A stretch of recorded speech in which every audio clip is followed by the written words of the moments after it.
question is, how are we to rejoice in sorrow? It's very difficult for us to rejoice when we're going through great pain. It's very hard for us to even think about rejoicing. It almost seems masochistic that, okay, I'm suffering, so let's have a party. But joy and happiness are not necessarily the same thing. Joy transcends happiness. Joy is a character trait. Happiness is an emotion. Joy transcends happiness because joy is able to express a trust and a confidence in God's love, even when things are not going right, even when there is sorrow. Happiness is different. Happiness is an emotion that we have only when things are going right. It's interesting that I remember a situation, several situations in fact, which are very difficult even to recall, even to think about years later. I remember visiting in the hospital a woman and her husband who waited 9 long months for this beautiful baby to be born. And even to this day, no one really knows what happened, but the baby was stillborn. And going into the hospital and holding that child with a little hat on and wondering, God, why? Why would you give this family 9 months of hope to take it away in just a couple of moments with no explanation? Why is this beautiful, well-formed, otherwise seemingly healthy child being taken from them in this precise moment? And for weeks, maybe even months afterwards, that woman would meet with my wife and they would talk through the sorrow of losing that child, but all of it was focused upon the character and the nature of God. Who is God? What is His character? What is His nature? Because for us to understand Him, we have to understand His character, His nature, and we can only get so far in doing that.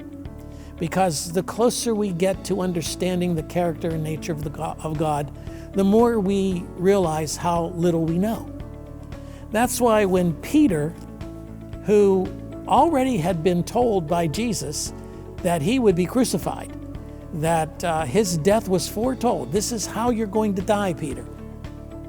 You're going to die by crucifixion. Others are going to fix your hands on a cross the way they fixed my hands on a cross.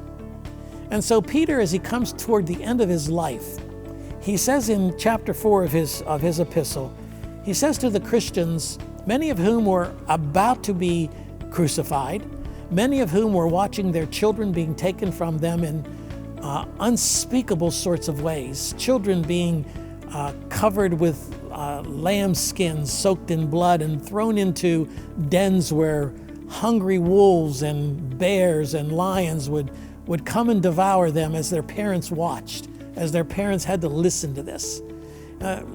How do you explain this? How do you make sense out of this? If you were the Apostle Peter during those days, what would you say to these people? Well, he said this. He said, "Beloved, do not be surprised at the fiery trial, when it comes upon you to test you, as though something strange were happening to you. But rejoice," there's that word, rejoice, insofar as you share Christ's sufferings. You're going into His territory now. You're engaging in what Jesus engaged in. You're experiencing His character and His nature by entering into the kind of suffering He had to endure, that you may also rejoice, there's that word again, and be glad when His glory is revealed. You notice the futuristic aspect of that? Rejoicing even in sorrow, rejoicing in fiery trials with one eye fixed on the fact that all of this is going somewhere. All of this has an end to it. All of this has a purpose, and that purpose is when the glory of God is revealed. If you are insulted for the name of Christ, you are blessed. There's that word again. You are blessed. You're to rejoice when you are insulted, because the Spirit of glory and of God rests upon you. In the middle of those insults, for your faith, the testing of your faith, God says you're blessed. And the reason you're blessed is because you are enduring what He endured. You're experiencing what He experienced. But then He cautions us. He says, but let none of you suffer as a murderer, or a thief, or an evildoer, or as a meddler. In other words, don't suffer for your own stupidity. If there are things that you're suffering for because of your own stupidity, that's different. But if it's something that's coming to you because of the insults you experience as a Christian, for the trials of being a Christian, for the testing of your faith when horrible things happen, that's different.